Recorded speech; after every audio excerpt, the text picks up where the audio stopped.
natin review tong soundbar na to. Sabi mo may kwento ka. We're back mga katetis! Ako si Tito Edric. Tito Ed, Tito Kyle. Kami ang Testitos! For this episode, re-reviewin natin ang... Speakers! Ano to? Re-reviewin natin ang Suntex Apollo Supreme Pro Bluetooth speaker. Okay. Okay, so mga katektitos, kaya namin naisipan mag-review ng soundbar. Kasi syempre, kwento time muna, no? Sa condo ko, meron akong dalang lady friend. Tapos, syempre, nanonood kami ng Disney Channel, di ba? Hindi pa Disney Channel, Disney Plus. Shout out Disney Plus. So, nanonood kami ng isang movie na musical. I think Greatest Showman yun. Eh, medyo, yun ang mga trip kong mga, movies eh. Medyo napakanta ako, no? So, medyo napalakas. Tapos, mga after 5 minutes, may kumatok sa pintuan, yung security guard. Sabi sa akin, Sir, pakibabaan po yung volume kasi nagrereklamo po yung kapitbahay.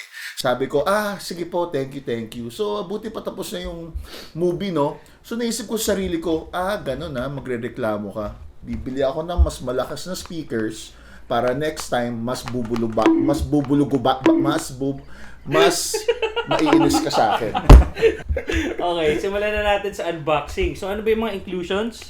Buksan na natin yan. Diba? Auxiliary and charger. Charging Okay. cable, USB-C na, no? Oh. So as usual, ano rin namin to dun sa 3 criteria natin for proper gadgets, no? Tapos we will give our Tito's certification, TEDI certification at the end of the episode.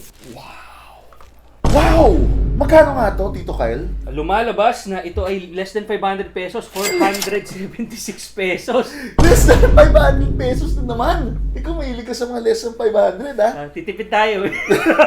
Siyempre, di tayo pwede bumili ng i-review natin medyo mahal. Ito muna tayo, guys. Like, comment, subscribe muna kayo para matulungan kaming makapag-review ng medyo mga under 1,000 naman next.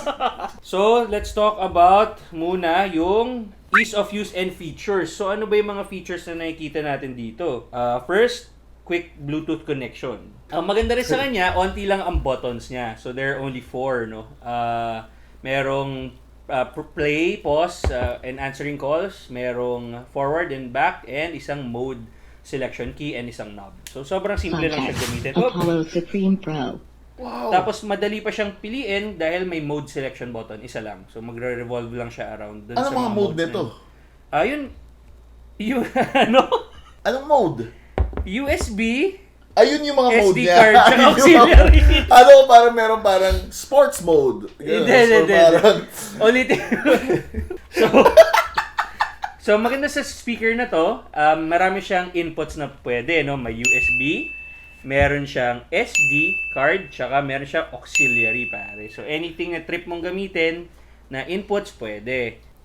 Tapos isa pa pala, pwede mo siyang i-pair. So, pwede siyang i-chain. So, kunwari may isa ka pang ganito, tapos pwede sila mag-share ng isang input device. Kunwari, cellphone, Bluetooth, or the other input modes, pwede silang i-chain together via wireless. So, pwedeng dalawang ganito. Pwedeng dalawang ganito. Tapos maging parang stereo surround. Oo, kunwari may party ka, pwedeng kunwari, isang speaker sa kabilang part ng living room, isa sa kabila.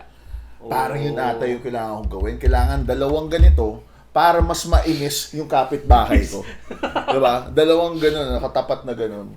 Ginagamit siyang soundbar talaga, pero, mga katetis, dahil nga sinasabi ni Tito Kyle na meron siyang Bluetooth function and mas maliit siya sa usual standard na soundbar, ay pwede nyo gawin itong portable Bluetooth speaker. Totoo. Di ba? Kung pupunta kayo sa mga lamay or sa beach or somewhere, dadalhin nyo lang to, Bluetooth speaker na siya, sound on the go. So, okay. Ano ang Tito rating mo dyan para sa ganung karaming features ng product na to? Considering na under 500 na naman siya at meron kang soundbar na ganito.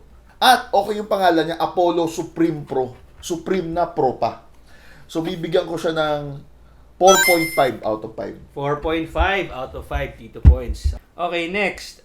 Sound quality, no? So, sa sound quality, it has great audio for the price, no?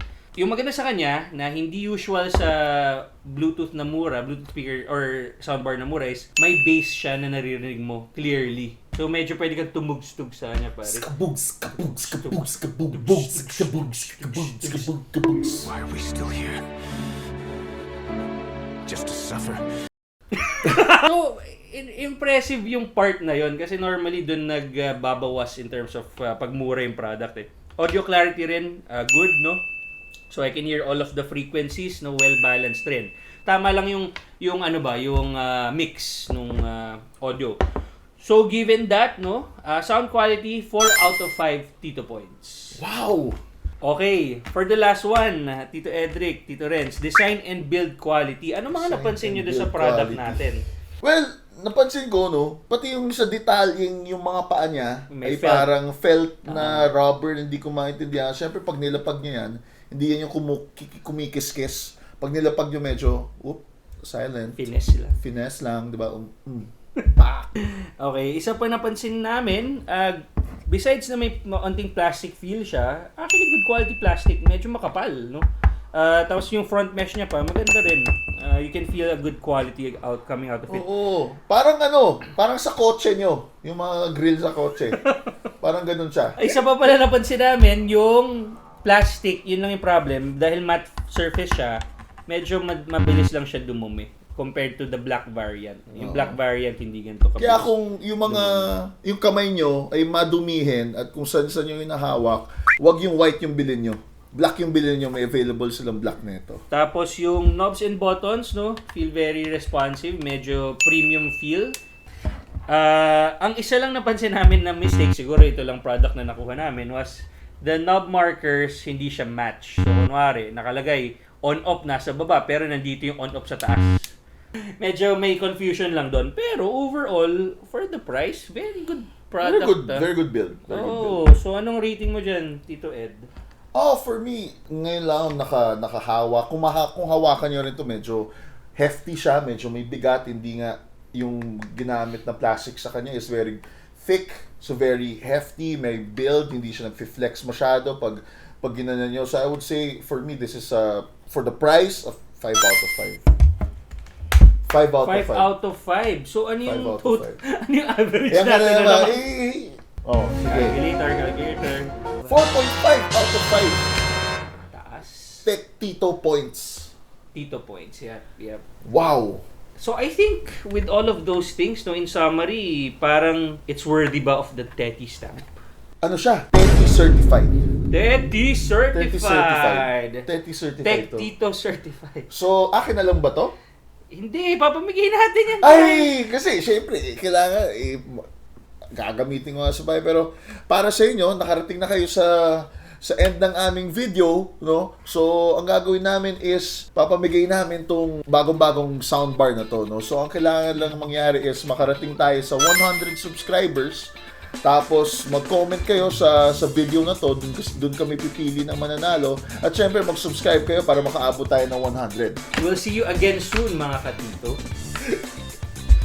See you soon!